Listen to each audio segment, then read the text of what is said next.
संपदा सौंपो भारत माँ के खाते में। मित्रों, इस कवि सम्मेलन को मैं ऊर्जा से भरना चाहता हूँ। इस देश का आज के समय में सबसे बड़ा ऊर्जा कवि मानता हूँ मैं। मेरी बड़ी इच्छा थी, मैंने बड़ा आग्रह किया, क्योंकि पिछले कार्यक्रम उनके 8-10 कुमार विश्वास जी के साथ हुए हैं। सेमारू टीवी पर इन्होंने उदयपुर पे महाराणा प्रताप जी का जो महल है वहां से शूटिंग करके इनका लाइव टेलीकास्ट सेमारू टीवी पर चला।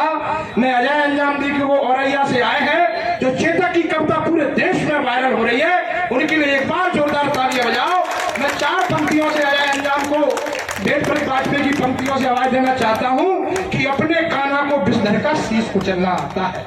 इस देश में ओज मंचों से खो गया था, वो नया शिल्प लेकर आए हैं।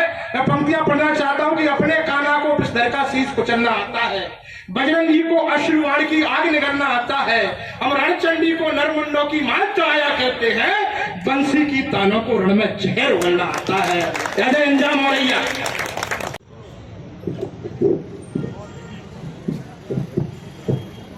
दोनों कवर करना है, ऊपर नीचे हो सकता है। माँ शारदा की पारलौकिक उपस्थिति को नमन करता हूँ। बहुत ही महनीय मंच है। मंच पर ऐसे लोग हैं जिनको सुन सुनकर हम बड़े हुए। दादा धुआंधार जी, जिन्होंने उस समय कविता हमको सुनाई जब हम आपकी तरह बच्चे बनकर के सामने बैठा करते थे। हमारे मंच के हमारे बड़े हैं, एक बार तालियां बजा दीजिए। क्या बात है। सभी को प्रणाम करता हूँ, नमन करता हूँ। पंकज जी ने बहुत अच्छी पैरोडियां सुनाई। मेरा काम दूसरा है, मैं देशभक्ति के कुछ कविताएं लेकर के निकलता हूँ। इस देश में जब ये चयन होने लगा कि कौन जय श्री राम बोलेगा, राम किसके हैं किसके नहीं हैं, तब 1-4 पंक्तियों से ये तय करना चाहता हूं कि राम हिंदुस्तान में सबके हैं और यहाँ सामने बैठने वाले सब जय श्री राम बोलेंगे। जय जय श्री राम। ये किसी एक के पक्ष में नहीं है। तब 4 पंक्तियां पढ़ता हूँ, समर्थन कर दिया तो मन से पढ़ पाऊंगा, वरना अपना काम तो करना ही है। कहता हूँ साहब कि हमारे Subscribe to my channel कंठ से and also press this bell icon. बोलेगा। हमारे कंठ से लड़का अटल संग्राम बोलेगा।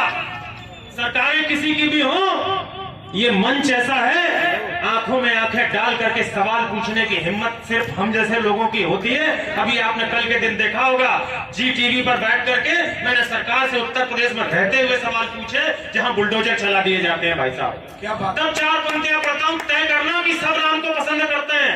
सूर्यवंशी विधायक के सामने बैठा हूं, जिसके परिवार के कुल पुरोधा होते हैं। हमारे कंठ से रण का अटल संग्राम बोलेगा। भले कोई न बोले पर अजय अंजाम बोलेगा। पर अजय अंजाम बोलेगा। हमारे राम जी के नाम पर यदि आंच आई तो, हमारे राम जी के देश पर यदि आंच आई तो, जो बेटा राम का होगा वो जय श्री राम बोलेगा। बहुत अभिनंदन करता हूँ, प्रणाम करता हूँ, नमन करता हूँ। आदरणीय मावर साहब स्वागत है। आदरणीय विधायक जी का भी अभिनंदन करता हूँ। महापौर जी बैठी हुई है, बहुत अभिनंदन।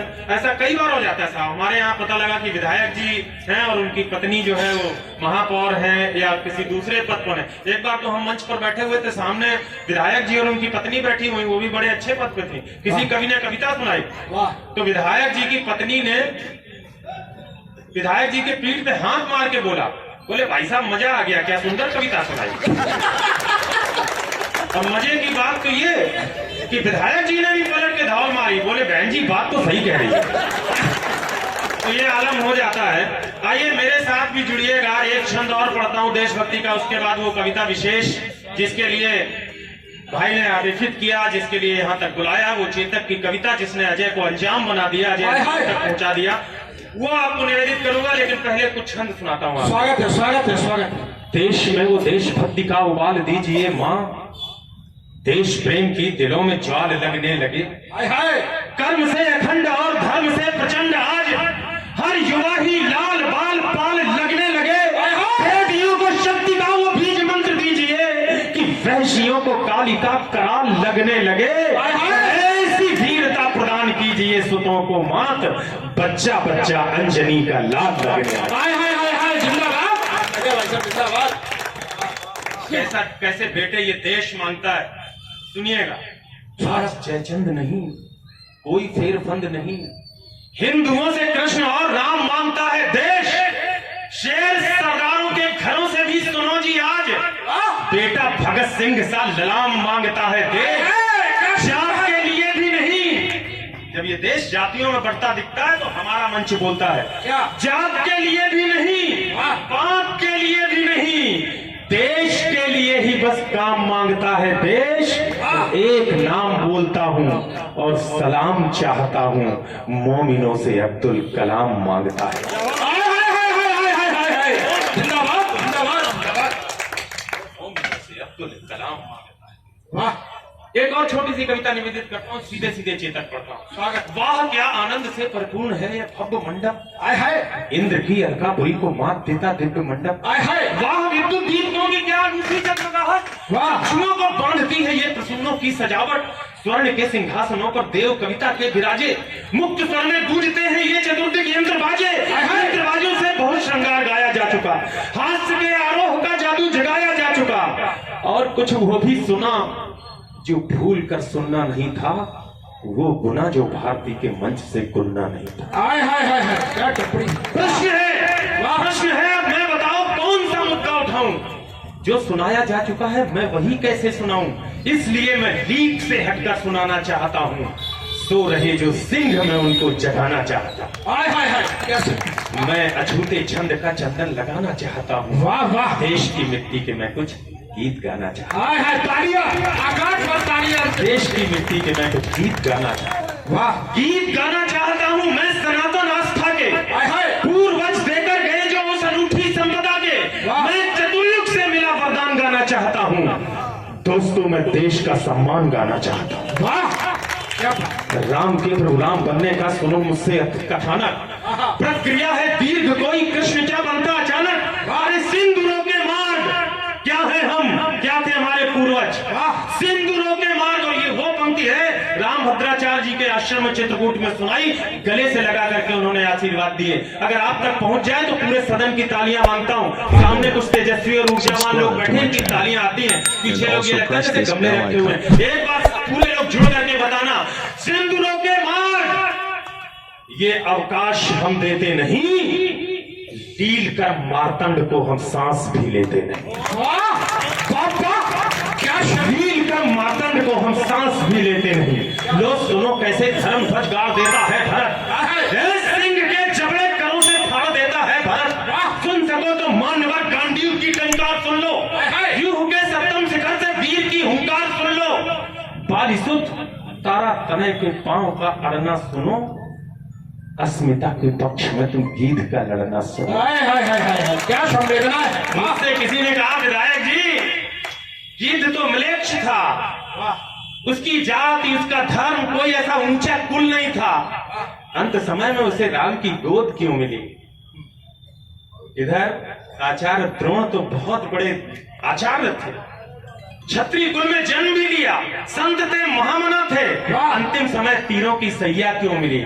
वाह, किसी संत ने कहा कि इसलिए मिली, भरी सभा में जब द्रौपदी की लाज लूटी जा रही थी, द्रोण ने उस समय कोई विरोध नहीं किया था, ताकत होने के बाद कुछ नहीं कहा, क्षमता होने के बाद भी कुछ नहीं कहा, इसलिए उन्हें तीरों की सैया मिली। और गीध जैसा निर्बल प्राणी सीता का हरण करके रावण ले जा रहा है, शक्तिहीन होने के बावजूद विरोध की आवाज बुलंद की थी, इसलिए राम की जिंदाबाद।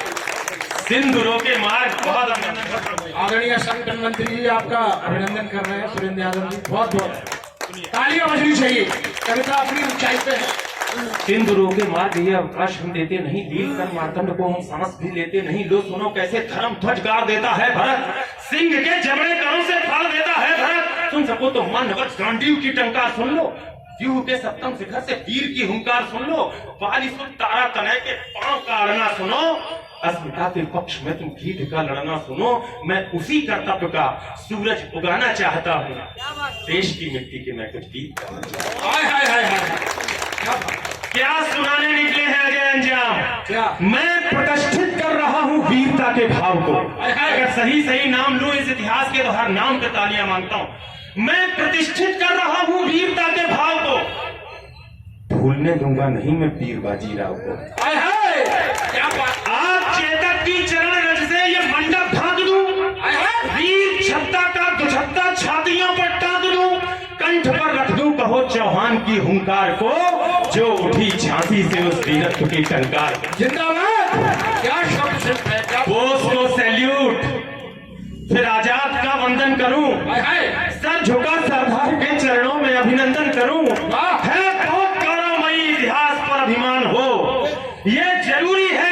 इतिहास का सम्मान हो।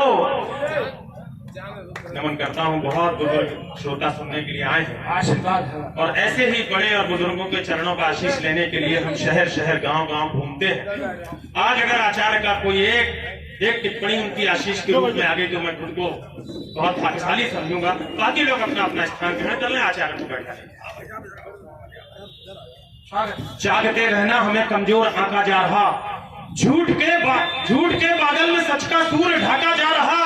अरे हम विपुलतम ज्ञान के भंडार का हिस्सा रहे, हम जगत की आस्था का भव्यतम किस्सा रहे। वाह, मैं वही किस्सा तुम्हें फिर से सुनाना चाहता हूँ। देश की मिट्टी के मैं कुछ गीत। वाह,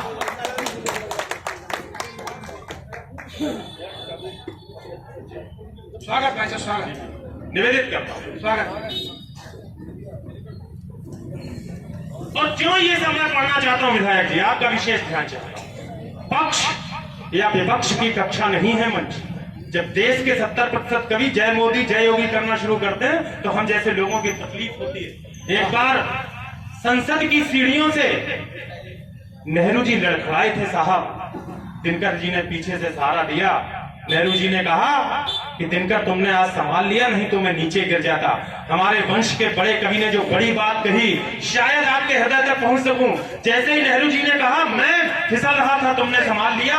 दिनकर ने कहा जब जब इस देश की राजनीति लड़खड़ाएगी तब तब ये साहित्य ही उसे सहारा देगा, उसे रास्ता दिखाएगा। तब पूरे गौरव के साथ पढ़ता हूँ, सुनिएगा।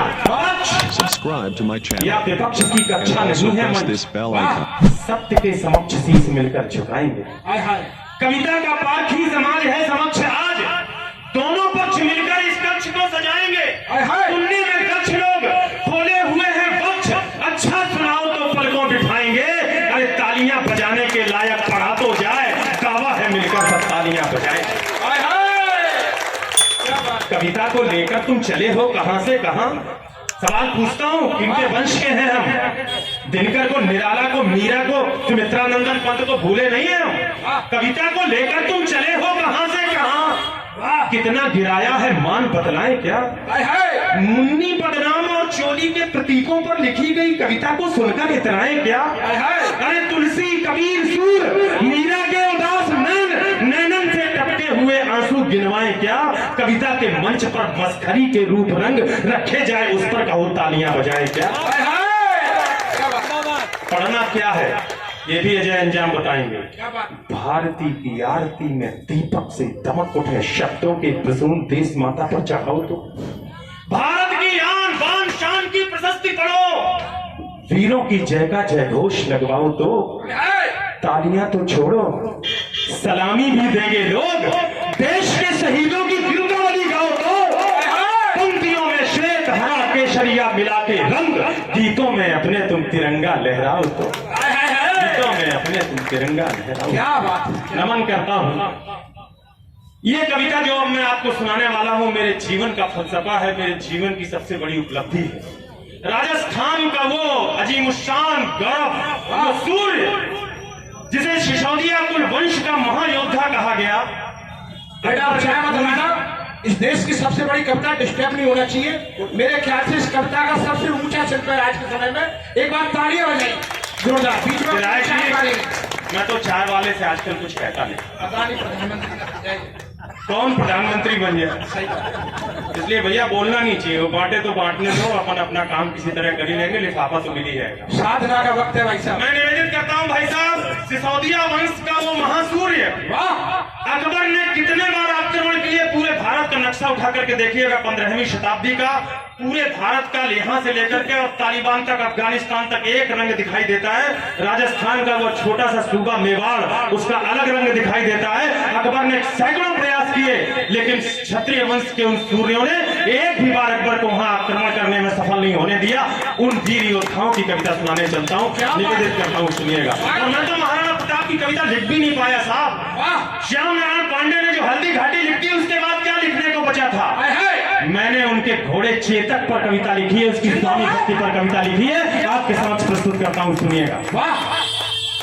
मुगलिया काल में जलालुद्दीन अकबर के गाल पर कमाल के चांटी सा पड़ा था युद्ध। कैसे अलग था हल्दी घाटी का युद्ध हिंदुस्तान के दूसरे युद्धों से?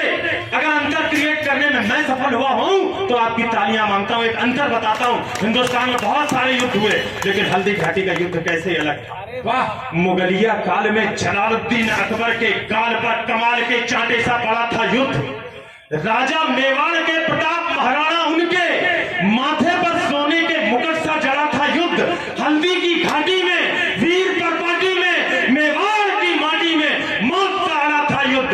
दूजे युद्ध, अन्य युद्ध, घोड़े पर बैठ लड़े शेर, वहां शेर पर सवार हो बबर शेर ने लड़ा था युद्ध। शेर पर सवार। जिंदाबाद, जिंदाबाद। कविता का शेर को होश का शुल्क क्या होता है, मैंने पहली बार देखा है। शेर पर सवार बबर शेर ने लड़ा था युद्ध। जिंदाबाद। भारत की माटी का वंदन अनेक बार चंदन समान इसे मस्तक लगाता हूं। वाह, वीर रजपूतों की वसुंधरा को वीर भूमि, रंगीले राजस्थान को मस्तक झुकाता। आए है। रंगीले राजस्थान को मस्तक झुकाता हूं। चेतक के सवार महाराणा प्रताप, उन्हें श्रद्धा की शौर्य शब्द समिधा चढ़ाता हूं। तालियों की गूंज से हिम्मत बढ़ा दो आप, चेतक की टापों की गूंज से बढ़ा दो। आए है, क्या शब्द है, चेतक की चाप है। मैं कोशिश करूंगा कि आपको ये लगे वाह, कि राजस्थान से चेतक यहाँ तक आया है, और अगर आपको लग जाए कि चेतक यहाँ पर वास्तव में मौजूद है। भाई साहब, किस बात पे हंसी आ रही है आपको सर? बहुत अच्छे लग रहे हो, नो डाउट हंसते रहना चाहिए। And also हंसी press खून this बढ़ाती है, bell उदासी icon. नाखून बढ़ाती है। बिल्कुल बिल्कुल, जिंदाबाद। पानी है बनास का, इस पानी से तुम तनमन धो लो। इस बहादुरी की धरती में तुम पौरुष की फसलें बोलो। बनास जानते होंगे आप लोग, एक नदी है जो कुंभलगढ़ के पास बहती है, चित्तौड़ में बहती है। ये इसी नदी का वो पानी था जो राणा प्रताप की शिराओं में खोला था, और इसी पानी के उस तेजाब के कारण राणा प्रताप में वो शक्ति उदित हुई थी कि हल्दी घाटी के युद्ध से लेकर दिवेर की घाटी तक 6 युद्ध लड़े, और 6 के 6 युद्ध में पटक के मारा था अकबर को। तब जब इस देश में कोई कहता है अकबर द ग्रेट, अकबर महान, तो वीर रस की एक छोटी सी कलम आज इस चौराहे पर खड़े होकर दावे के साथ कहती है कि अगर इस हिंदुस्तान में कोई एक शख्सियत ग्रेट थी, कोई एक शख्सियत महान थी, तो वो अकबर नहीं थे, हमारे महाराणा प्रताप महान। प्रणाम करता हूं। वाह वाह, क्या बात। पानी है बनास का, इस पानी से तुम तनमन धो लो। वाह, इस बहादुरी की धरती में तुम पौरुष की फसलें बोलो। तुम वीर पुत्र हो वीरों के, वीरों जैसे निर्भय डोलो। बस एक धर्म है देशभक्ति, तुम उसके अनुयायी हो लो। है प्यार अगर इस धरती से, तो फिर दोनों बाजू खोलो। राणा चेतक के साथ साथ भारत माता की देशभक्तों के सामने पढ़ रहा हूं, मैं समझ गया। जो सूरज के आगे चलता, वो उस रथ का हकवैया था। आए है। सुनना सिकरवार साहब, आपके वंश के सबसे बड़े नाम पर कविता लेकर के आया हूं। जो सूरज के आगे चलता, आरुणी, जो सूरज के आगे चलता, वो उस रथ का हकवैया था। जो नाव डूबती जाती थी, वो उसका प्रबल खेवैया। आए है। उस नर नाहर ने मातृभूमि का पूरा कर्ज उतारा था। राणा प्रताप मेवाड़ गगन पर चमका एक सितारा था। ये उदय सिंह राणा का सुत। उदय सिंह का नाम तो सुना होगा बच्चों पीछे बैठे हुए, सुना? उदय छोटा सा बालक था, वो एक पन्ना धाय थी, उदय की रक्षा के लिए बलवीर की नंगी तलवार के सामने अपने कलेजे चंदन का कलेजा रख दिया था। और उदय सिंह की रक्षा सिर्फ इसलिए की थी कि आने वाले भविष्य में उदय सिंह के जरिए कोई महाराणा प्रताप पैदा हो और देश की आन बान शान की रक्षा करे। ये उदय सिंह राणा का सुत बचपन से ही अभिमानी था। आकाशीय विद्युत सा चंचल, यह चक्रवात तूफानी था। जो जन्म लिया अंजनी कोख से वीर प्रति हनुमंता ने, वैसे ही सिंह जना था ये श्री बाई जी जयवंता ने। क्या बात। नेत्रों में प्रबल प्रभंजन था, माथे पर सूर्य चमकता था, अंतस की आभा से मानो पूरा ही पिंड दमकता था। ज्यों बाल भास्कर भोर प्रहर से प्रतिक्षण बढ़ता जाता है, वैसे ही ये मेवाड़ राज्य का सूरज चढ़ता जाता है। जैसे जैसे भुजगंडों की मछलियां अकड़ती जाती थी, वैसे वैसे मेवाड़ भूमि की चिंता बढ़ती जाती थी। घर में भी फूटन और मुगल के रोज आक्रमण होते थे। थे चंद विभीषण जो खुद ही गद्दारी का विष ढोते थे। ये एक समय की साजिश थी, ये एक काल की साजिश थी। इस साजिश के साक्षी हो लो राणा चेतक के साथ साथ भारत माता की जय बोलो। हल्दी घाटी के युद्ध का दृश्य रखता हूं। मुझे मेरे बड़े कवियों ने बताया कि अगर पंक्तियों में तलवारें चमकती दिखाई जाए, अगर पंक्तियों में छुरियां छमछमाती हुई सुनाई पड़ जाए तो कविता वीर रस की सिद्ध कविता होती है। निवेदित करता हूँ अगर आप सबको ऐसा महसूस हो तो उस आवाज के साथ अपनी सिर्फ तालियां मिला दें। मुगलों के राजा अकबर ने षड्यंत्र रचा आघाती था, लेकिन प्रताप का तेवर भी तेजाबी था, प्रतिघाती था। अकबर ने राजा मान सिंह को सेनापति बनवाया था, रजपूती सेना के खिलाफ रजपूतों को भड़काया था, रणक्षेत्र बनी हल्दी घाटी, रणक्षेत्र बनी अड़ी हुई, उसके विरुद्ध थी राणा की बलिदानी सेना खड़ी हुई। इस बीच युद्ध के शंख बजे, रणढोल बजे, मृदंग बजे, घड़ियाल बजे, घन घनन घनन, जो झारू युद्धक जंग बजे, तलवार बजी, मुगल पर छू तलवार बजे, बंदूकों की शहनाई संग, तोपों के मुखर सितार बजे, तो भारी बाजी खन खन, छुरियां छम छम छम छाप बजी, झंझन झनान झंझन रहा, दुश्मन की गर्दन ना बजी, कंधों की गोली धन धन, और तीर बोलते सन सन, घोड़ों की घंटी टन टन, हाथी का घंटा घन घन, अरे सिर कटकर गिर जाते थे, पर लोथें ही अड़ती रहती थी, और कहीं बिलक धड़ से होकर बस बाजू लड़ती रहती थी। दोस्तों अगर गौर से सुनोगे अजय अंजाम एक शब्द लफाजी का नहीं बोल रहे। कल्ला राठौर और जयमल राठौर के नाम पढ़ लेना राजस्थान के इतिहास में।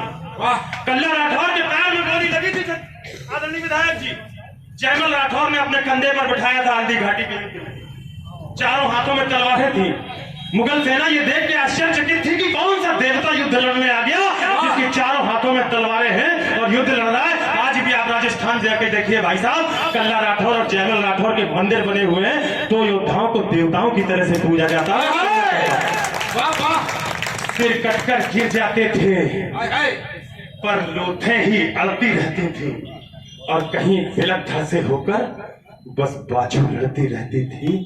जिसको भगोड़ देता चेतक उसका बख्तर कट जाता था, जिसको भाला घुस जाता था, गुब्बारे सब फट जाता था। तालियां नहीं मांगी, अगली पंक्तियों को समर्थन कर देना।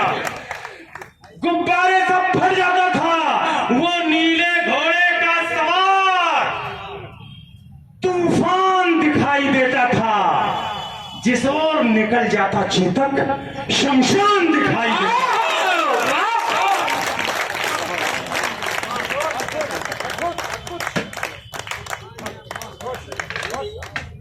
जिस अच्छा लगा एक बार दोनों हाथ उठा करके चेतक के तालियां बजा दीजिएगा। जिस ओर निकल जाता चेतक शमशान दिखाई देता था। थोड़ा सा मुखातिब भाई साहब, आप बहुत अच्छा सुन रहे हैं। आदरणीय अध्यक्ष जी आपका स्वागत कर रहे हैं जिला अध्यक्ष कांग्रेस।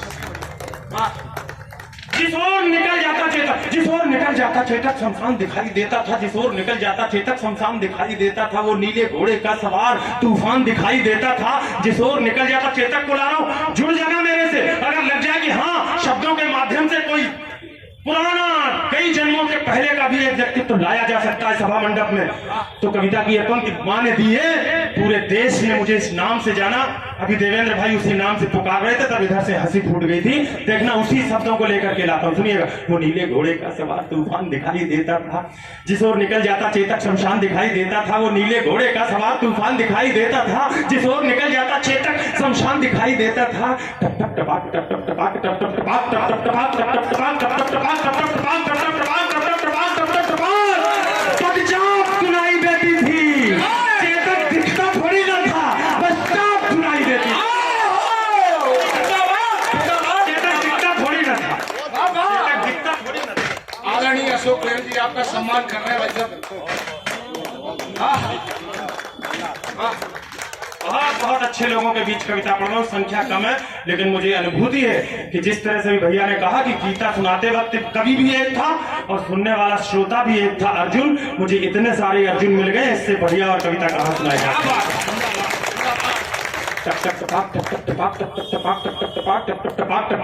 पदचाप सुनाई देती थी, चेतक दिखता थोड़ी ना था, बस टाप सुनाई देती थी। उस नीले घोड़े का कौतुक देखो, अपनी आंखें खोलो। राणा चेतक के साथ साथ भारत माता की तेजस्वी मंत्र पढ़ने जा रहा हूँ। किसी हिंदू मुसलमान का एक शब्द अजय अंजाम की कविता में नहीं आएगा, किसी मोदी राहुल का एक शब्द कविता में अजय अंजाम के नहीं आएगा, क्योंकि मेरे गुरु ने मना किया है। गोस्वामी तुलसीदास ने लिखा, तीने प्राकृत जन गुण गाना, सिर धुन गिरा लगत पछताना। अगर वर्तमान के लोगों पर कविता हो तो क्या उसका हर्ष होता। मैं उस वंश का व्यक्ति हूं, तब कविता का बंध पढ़ने चलता हूं, और अगर लगे कि देशभक्ति की कविता ठीक से हुई तो समर्थन कर दीजिए। भैरव बन गया त्रिशूल और दोधारी झंडा बन बैठे, फिर रक्त बीज बन गए मुगल, बरछी चामुंडा बन बैठी, बैरी का तक्षक थे प्रताप, फुंकार बन गया था चेतक, थी सूखी घास मुगल सेना, अंगार बन गया था चेतक। पंक्ति बड़ी वाली है, पढ़ता हूं। हिम्मत मैंने की है, बड़ी तालियां आपकी चाहिए। हिंदुस्तान में जहां भी क्षत्रिय घराने के सामने पड़ा, बच्चों ने खड़े हो करके 5-5 मिनट तक तालियां बजाई। पता नहीं आप कैसे सुनेंगे, निवेदन मैं करता हूं, मुझे पक्का यकीन है आज ग्वालियर भी उसी मन से सुनेगा। वाह, भैरव बन गया त्रिशूल और दोधारी झंडा बन बैठी, फिर रक्त बीज बन गए मुगल, बरछी चामुंडा बन बैठी, बैरी को तक्षक थे प्रताप, फुंकार बन गया था चेतक, थी सूखी घास मुगल सेना, अंगार बन गया था चेतक। अरे मुगलों की अभिमानी घुड़की पल में पुकार हो जाती थी, जब तक वो अल्लाह कहते थे तलवार पार हो।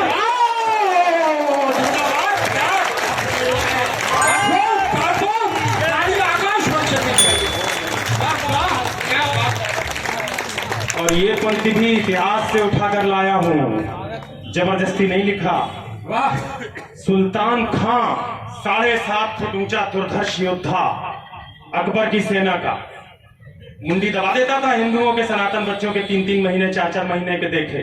अकबर को यह घमंड था कि इससे कोई नहीं जीत सकता। हमारे राणा के सामने पड़ गया हल्दी घाटी के युद्ध में, 7 मिनट तक खेला जैसे बिल्ली चूहे के साथ खेलती। 8वें मिनट में इतिहास के पन्ने पलटना, 8वें मिनट में घोड़े से छलांग लगाई, तलवार का प्रहार किया। तलवार के एक ही बार में सुल्तान खां का प्राण कटा, सिर कटा, धड़ कटा, माथा कटा, पेट कटा, घोड़े के 2 टुकड़े हुए और दोनों जमीन पर गिरे हुए थे उस महाप्रतापी राणा प्रताप को प्रणाम करने के लिए। मुगलों की अभिमानी घुड़की पल में पुकार हो जाती थी, जब तक वो अल्लाह कहते थे तलवार पार हो जाती थी। बैरी के सर पर था चेतक, हाथी के ऊपर था चेतक, आंखों के आगे था चेतक, छाती के भीतर था चेतक, छल में चेतक, पल में चेतक, थल में चेतक, जल में चेतक, लोहू की नदियां बहती थी, नदियां की कलकल में चेतक, पानी पर चेतक दौड़ रहा, चेतक चलता अंगारों में, वाणी पर चेतक डोल रहा, चेतक घुस गया विचारों में। अरे राणा पर होता वार अगर तो तुरंत झुकाई देता था, राणा पर होता वार अगर। और मुझे लगता है कि यहाँ श्रोता नहीं, सारे कवि बैठे हुए। आधी पंक्ति आपसे सुनना चाहता हूँ, आधी पंक्ति मैं पढ़ूंगा, खामोश हो जाऊंगा, पक्का यकीन है आप आधी पंक्ति वहां से अपने आप कहोगे। राणा पर होता वार अगर तो तुरंत झुकाई देता था, यदि यहाँ डूब जाता चेतक वहां दिखाई देता था। जिंदाबाद, जिंदाबाद, वाह, नमन करता हूं आपको। राणा पर होता वार अगर तो तुरंत झुकाई देता था, यदि यहाँ डूब जाता चेतक तो वहां दिखाई देता था। एक जादू भरी पंक्ति और निवेदित करता हूं। मेवाड़ विजय के रास्ते में खुद का तन रोड़ा बना दिया। मेवाड़ विजय के रास्ते में खुद का तन रोड़ा बना दिया। चेतक योद्धा बन गया और मुगलों को घोड़ा बना दिया। क्या शब्द सही हो जाए। मेवाड़ विजय के रास्ते में खुद का तन रोड़ा बना दिया। चेतक योद्धा बन गया और मुगलों को घोड़ा बना दिया। चेतक कहता रणचंडी से आओ, अपना खप्पर खोलो। राणा चेतक के साथ साथ भारत माता की बात मुक्ति नीली आंधी मर्जी से पांव उठाता था। राणा के एक इशारे पर चेतक फौरन मुड़ जाता था। बैरी सेना के सागर में चेतक तैराकी करता था, जाते जाते मुड़ जाता था। बेहद चालाकी करता था, जिसके सीने पर चेतक की तगड़ी टापे पड़ जाती थी, उसकी छाती में भाले सी दोनों टांगे गड़ जाती थी। तभी अचानक मान सिंह हाथी असवार नजर आया। राणा के संग चेतक की भी आंखों में खून उतर आया। राणा कोई कौतुक करते, इससे पहले वह घूम गया। अगली टांगों का प्रबल भार हाथी का मस्तक चूम गया। आघात अश्रु का भारी था, सहकर हाथी लड़खड़ा उठा। इतने में राणा का भाला विद्युत जैसा गड़गड़ा उठा। रफ्तार, ठहर जा, पूर्ण हुए सब पाप तुम्हारे लगते हैं। तू भूल गया, तू भूल गया, रण कौशल में हम पाप तुम्हारे लगते। मच गई खलबली मुगलों, मच गई खलबली मुगलों में। राणा राणा का शोर उठा। घनघोर समर के अंधकार में जैसे कोई भोर उठा। आगे करुणा का सागर है, इस करुणा में थोड़ा रो लो। राणा चेतक के साथ साथ भारत माता की जय बोलो। कविता का अंतिम बंद साहिबो, और ये इससे पहले के चारों बंद मैंने स्याही से लिखे हैं। यकीन जानिए ये बंद मैंने आंसुओं से लिखा है। चेतक के विदा का क्षण मैं स्याही से नहीं लिख पाया, और कहीं अगर 2 बूंद आंसू आपकी आंखों से भी आते हुए दिखाई पड़े तो रोकना मत। उस बेजुबान जानवर के लिए लोग कहते हैं तुम ओज की कविता पढ़ते हो, बहुत चिल्ला के कविता पढ़ते हो, तुम्हारे कविता में क्रोध है, तुम्हारे कविता में रौद्र है। मैं कहता हूँ नहीं साहब, ये संसार की सबसे बड़ी लव स्टोरी है। Subscribe to my channel. तो बात इतनी सी है, And also इसमें press this Romeo bell Juliet icon. नहीं है, इसमें सीधी फरहाद नहीं है, इसमें लैला मजनू नहीं है, इसमें 2 ऐसे प्रेमी हैं जो बोल नहीं सकते, समझ नहीं सकते एक दूसरे की भाषा, लेकिन फिर भी एक ने दूसरे के लिए अपने प्राण ने अछावर कर दिए। इससे बड़ी लव स्टोरी और कौन सी होगी। मैं प्रेम कथा सुना रहा हूँ दोस्तों, अंतिम बंदे में। स्वागत। राणा के प्रबल प्रहारों का न तोड़ दिखाई देता था, न हल्दी घाटी में चेतक का जोड़ दिखाई देता था। संख्या बल में अकबर का दल राणा के दल से भारी था। हजारों घाव लगे थे पर राणा का हमला जारी था। घिर गया श्रगालों में नाहर, राणा को संकट बूझ गया, पर एक लिंग का हठीभूत 2 धारी लेकर जूझ गया। इतने में झाला आ पहुंचे, झाला बनना झाला बांधते, इतने में झाला आ पहुंचे। बोले राणा प्रस्थान करो। उसी के बाद भामा शाह के पास पहुंचे थे। कहां गए अभी भामा शाह के वंश बैठे हुए। प्रणाम करता हूं साहब, आप ना होते तो राणा भी ना हो, आपके पुरखे ना होते तो राणा भी ना हो। अपने खजाने खोल दिए। मैं जानबूझ के कुछ इतिहास के प्रसंग रखता हूं, टिप्पणियों के रूप में करना जरूरी नहीं है। कविता अपने आप में सफिशिएंट है। अगर भामा शाह ने अपने खजाने न खोले होते, 1200 गाड़ियों में लद करके आया था चांदी और सोना, और उसके दम पर अकबर की नाक में दम किया था, तब उस वंश के व्यक्ति को मैं प्रणाम करता हूँ, नमन करता हूँ, अभिनंदन करता हूँ, आप सबसे तालियां मांगता हूँ। राणा के प्रबल प्रहारों का न तोड़ दिखाई देता था, न हल्दी घाटी में चेतक का जोड़ दिखाई देता था। संख्या बल में अकबर का दल राणा के दल से भारी था। हजारों घाव लगे थे पर राणा का हमला जारी था। गिर गया श्रगालों में नाहर, राणा को संकट बूझ गया, पर एक लिंग का हठीभूत 2 धारी लेकर जूझ गया। इतने में झाला आ पहुंचे। बोले राणा प्रस्थान करो, तुमसे कल को आशाएं हैं कुछ, उसका भी तो ध्यान करो। राणा बोले रण में झाला, मैं इंच इंच कट सकता हूँ। हिंदुस्तान का स्वाभिमान आपकी तालियां मांगता है। राणा बोले रण में झाला, मैं इंच इंच कट सकता हूं, पर पैज भवानी तुलजा की मैं कभी नहीं रख सकता। वाह वाह वाह। तब एक लिंग का नाम लिया झाला ने। एक लिंग राजस्थान के सबसे बड़े देवता, कसम खिला दी। तब एक लिंग का नाम लिया, दे घोर शपथ झाला बोले। दुश्मन का वार लिया खुद पर, होकर लथपथ झाला बोले, इनको मैं धूल चटा दूंगा।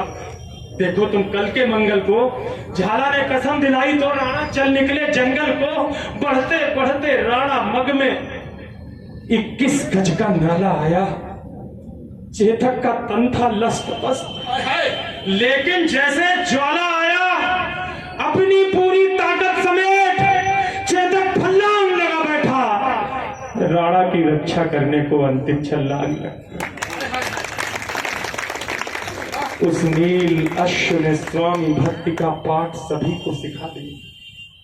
करवट लेकर बेजान शीश राणा चरणों में टिका दिया। फिर लगा अचानक घोटक ने जैसे अपना मुंह खोला। बोल नहीं सकता घोड़ा, लेकिन कभी को समझ सकता है कल्पना से, अगर राजस्थान का वो बहादुर घोटक बोलता तो क्या बोलता। फिर लगा अचानक घोटक ने जैसे अपना मुंह खोला हो। चलते चलते जैसे शहीद चेतक ने बस ये बोला हो, मालिक मालिक मालिक, मेवाड़ घराने का मैं कर्ज चुका कर जाता हूं। माथा सहलाकर विदा करो, मैं फर्ज निभा कर जाता हूं। वाह बस एक प्रार्थना है स्वामी, वाह। बस एक निवेदन है स्वामी, दुश्मन का सिद्ध शरण न हो। जब तक चेतक की याद रहे, मेवाड़ मेरा परतंत्र न हो। चेतक मेरे बेटे भैया, चेतक मेरे बेटे भैया लाल वीर चीत्कार उठा। चेतक को बाहों में भरकर वो घायल शेर पुकार उठा। चेतक तेरी बलिदान कथा हिंदुस्तान भी गाएगा, गाएंगे श्याम नारायण भी, हर नौजवान भी गाएगा। चेतक तेरी सौगंध मुझे दुश्मन का नाम नहीं होगा, जब तक ये राणा जिंदा है मेवाड़ गुलाम। अंतिम पंक्ति पढ़ने जाता हूं इस कविता की। 500 साल तक इतिहास ने राणा के उस वचन की रक्षा की हो। आपके शहर में भी कहीं राणा प्रताप की मूर्ति होगी, उस मूर्ति की रिसर्च के बाद एक पंक्ति माँ ने लिखवा दी। अगर आपको लगे कि हमने 500 साल तक राणा के वचन को निभाया है, तो जितनी तालियां अभी तक नहीं बजाई उतनी तालियां बजाते हुए मुझे विदा कर देना। चेतक तेरी सौगंध मुझे दुश्मन का नाम नहीं होगा, जब तक ये राणा जिंदा है मेवाड़ गुलाम नहीं होगा। और एक वचन मेरा भी है, जिसकी प्रतिपूर्ति नहीं होगी, चेतक तेरे बगैर राणा की कोई मूर्ति नहीं। अंजाम अजय की विनती है, अब तो दोनों बाजू खोलो। पूरा हिंदुस्तान खड़े होकर के इस कविता को सुनता है, आज ग्वालियर कैसे सुने। अंजाम अजय की विनती है, अब तो दोनों बाजू खोलो। राणा चेतक के साथ साथ भारत माता की, भारत माता की, भारत माता की। बहुत बहुत अभिनंदन ग्वालियर, बहुत बहुत अभिनंदन विधायक जी। आदरणीय महान बहुत नमन करता हूँ, आपने इस मंच पर मुझे पढ़ने का मौका दिया। बहुत बहुत प्रणाम।